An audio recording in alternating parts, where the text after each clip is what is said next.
วัสดีท่านผู้ชมขอต้อนรับท่านผู้ชมเข้าสู่รายการเมตาวาไรตี้สุขภาพดี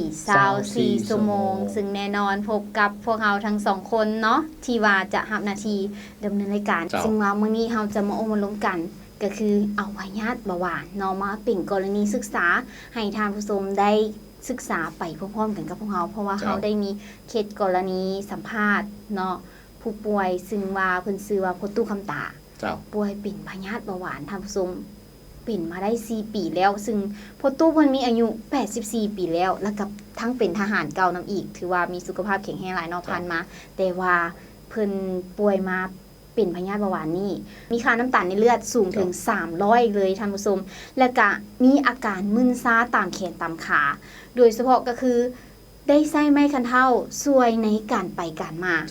เนาะและส่วนว่าเนื้อในรายละเอียดจะเป็นแบบใดเนาะให้ท่านผู้ชมไปรับชมพร้อมๆกันเลยอยากเข้าคืนน้อยหนึ่งเนาะย้อนกินยาพิษซื้อยาเขาแต่เขามาโฆษณาว่ายานี่มันดีเนาะแล้วก็เลยซื้อยาหันกิน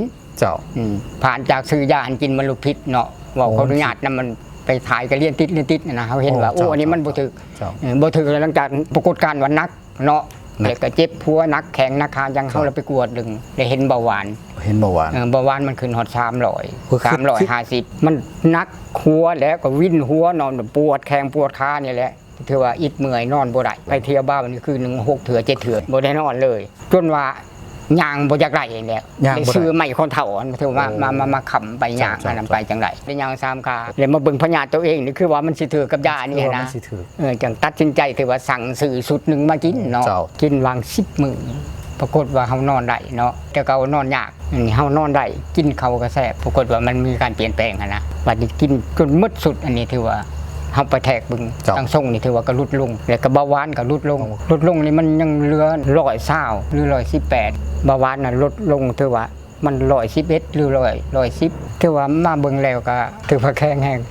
งกว่าเก่าแหละแล้วเฮาเฮ็ดได้เฮาไปได้ย่างไปย่างมาก็สบายเนาะบ่ได้ย่าง3ขาเนี่ยปากไม่พอเท่าเลยกินต่อมาเดี๋ยวนี้เนี่ยมันถือว่าได้3 สุดแล้วโอ้เห็นว่าพื้นแพงนี่ก็แพงนั่นแหละเนาะแต่ว่ามาเบิ่งแล้วสุขภาพเฮาเป็นปัญหาสำคัญเนาะ